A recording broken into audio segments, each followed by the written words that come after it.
Kementerian Danon sedang mengumpan soalan Tanjung Karang nombor 4. Minta YB Menteri memberi jawapan. Terima kasih. Yang Berhormat Menteri. 41. Terima kasih atas pantun. Yang di-Pertua, soalan menyatakan kesediaan dan kesungguhan pihak kementerian dalam merubah dasar pertanian dan penternakan negara bagi memastikan 100% SSL beras, daging, ayam, ikan, telur ayam dan polisi-polisi yang lainlah, research insentif. Mencapai 100% SSR ini tak mungkin, impossible. Mana kita nak tanam gandum di Malaysia? Mana nak dapat kacang soya yang kajiannya, penyesuaiannya, green corn, macam mana kita nak dapat dengan harga yang murah dan ianya sesuai. Setakat ini ditanam di Perlis, tapi didapati bila dah dapat hasil, ianya mahal daripada kalau harganya diimport. Jadi kalau kita nak kata capai 100% SSR, mana-mana negara pun tidak berupaya di atas muka bumi ini. SSR bukanlah indikator tunggal yang menentukan tahap keterjaminan makanan negara. Sebaliknya, keterjaminan makanan yang digariskan oleh Food and Agriculture Organization of United Nations, iaitu ketersediaan, akses, penggunaan serta kestabilan dan kemampuan. Misalnya di ASEAN ini, negara yang paling keterjaminan makanan ada kepada Singapura. Kenapa Singapura? Karena dia boleh dapatkan segala bentuk makanan, dia ada reverse investment dan sebagainya. Oleh itu jangan kita terkeliru antara SSR dengan keterjaminan makanan. Yang pentingnya food security, makanan itu ada.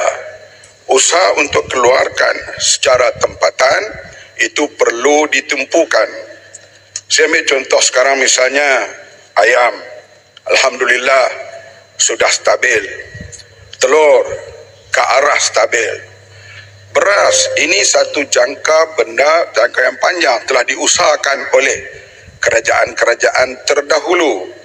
Bukan mereka tak usahakan, tetapi waktu itu harga import agak murah, maka tumpuan untuk mencukupkan beras itu tidak menjadi keutamaan. Tetapi sekarang bila berlaku kejutan, ekspor beras daripada India agak tergendala, maka kita kena berusaha untuk mencukupkan beras itu. Ini yang kita sedang usahakan. Alhamdulillah, kerjasama kerajaan-kerajaan negeri sekarang cukup memerangsangkan, terutama daripada Pahang, Johor, Sabah, Sarawak, dan padi yang sedia ada, sawah yang sedia ada perlu dipertingkatkan hasil.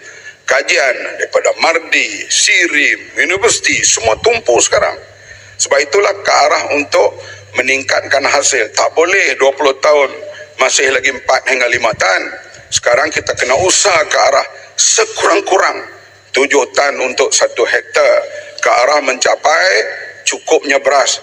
Itu pun kalau diusaha dengan secara insentif, tahun 2030 kita akan cuba capai sekadar 80%. Jadi SSR ini untuk 100% tak boleh, tapi yang boleh kita usahakan semaksimal yang mungkin. Semua, Alhamdulillah, kerajaan negeri termasuk negeri-negeri yang bukan daripada kerajaan perpaduan juga memberi kerjasama. Ini yang baik soal keterjaminan makanan ini. Terima kasih. Terima kasih Menteri. Soalan tambahan Yang Berhormat Tanjung Karang. Terima kasih jawapan Yang Berhormat Menteri.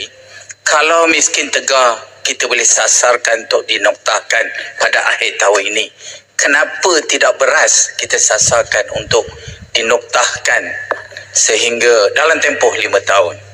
Krisis kekurangan beras, tempatan dan kawalan penuh penjualan beras dari negara-negara pengeksport sememangnya boleh menggugat keterjaminan beras negara.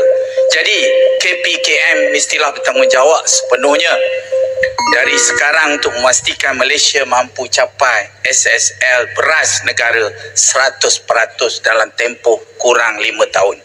Tanjung Karang merasakan inisiatif KPKM yang hanya bergantung sepenuhnya kepada usaha untuk meningkatkan penghasilan padi dari 2 ke 4 metrik tan kepada 8 ke 10 metrik tan sehektar dengan sasaran SSL 75% tahun 2025 dan 80% pada tahun 2030 adalah tidak memadai dan tidak menampakkan kesungguhan KPKM itu sendiri dan urgensi tentang kekurangan beras dalam negara.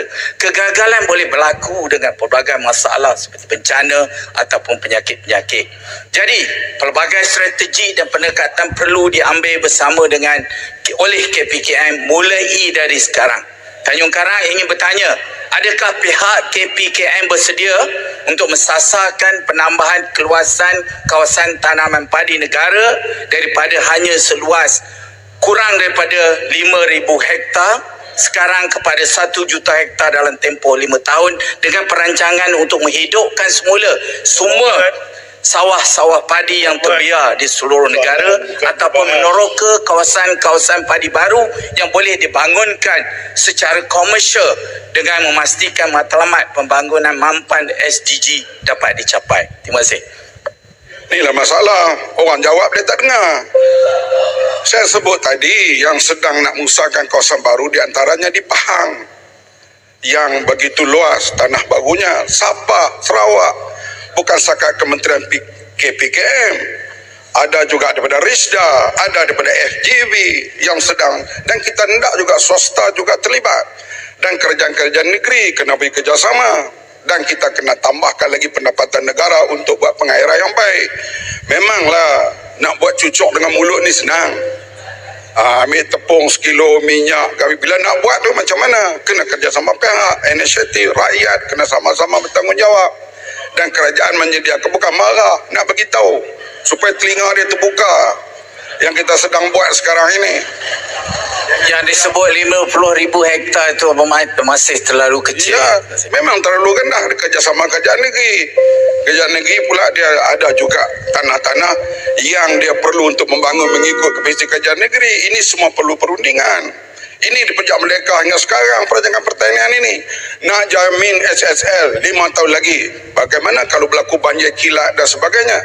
Sebab itu kita buat dari segi keterjaminan makanan.